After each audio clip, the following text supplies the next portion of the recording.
দেখুন, আমাদের খাদ্যাভ্যাস এবং আমাদের সারা দিনের যে কাজকর্ম সেটা আমাদের শরীর এবং মনের ওপর একটা প্রভাব বিস্তার করে।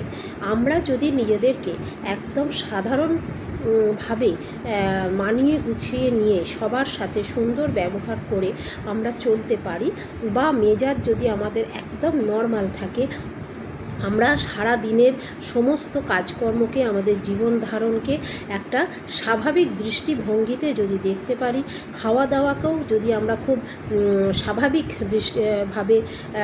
দৃষ্টিভঙ্গিতে আমরা দেখতে পারি, তাহলে দেখব যে আমাদের জীবনযাপনটা একেবারে ঠিক আছে।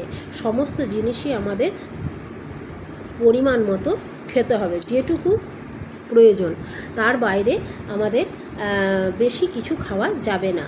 আমাদের শরীরকে অন্তত 10 থেকে 12 ঘন্টা আমাদের শরীরের গ্ল্যান্ডগুলোকে একটু নিশ্চিন্তে থাকতে দিতে হবে। সব সময় যদি আমরা পরিশ্রম করাই শরীরকে, সেক্ষেত্রে কিন্তু অনেক অসুবিধা আছে, বিভিন্ন শারীরিক এবং মানসিক সমস্যার সম্মুখীন আমরা হব।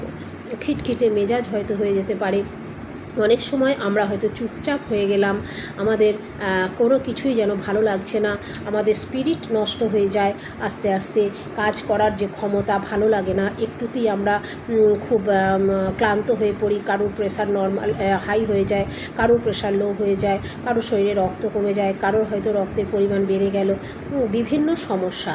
এই সমস্যাগুলো থেকে সুগার, এই সমস্ত সমস্যা আছে, কোলেস্টেরল। তাই আমরা যেটাই খাই না কেন, তেল, নুন বা যে কোনো খাবার, প্রোটিন, ফ্যাট, কার্বোহাইড্রেট যেটাই খাই না কেন, পরিমাণ মতো খাওয়াটাই আমাদের পক্ষে, শরীরের পক্ষেও ভালো, মনের পক্ষেও ভালো।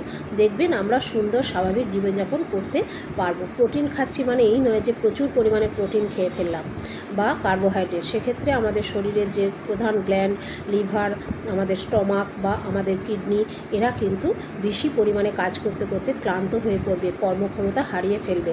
কার্বোহাইড্রেট বেশি খেলে আমাদের প্যানক্রিয়াস থেকে যে ইনসুলিন হরমোন ক্ষরণ হয়, সেটা আমাদের নির্দিষ্ট করেই দেওয়া আছে, প্রাকৃতিকভাবেই সেটা নির্দিষ্ট, ঈশ্বর প্রদত্ত। তাহলে সেটাকে আমরা যদি বেশি পরিমাণে খরচা করে ফেলি বা আমরা যদি প্যানক্রিয়াসকে বেশি কাজ করিয়ে ফেলি, সেক্ষেত্রে দেখা যাবে যে তারা আর ভবিষ্যতে ভালোভাবে কাজ করতে পারছে না বা আমাদের ইনসুলিনটা ফুরিয়ে গেছে।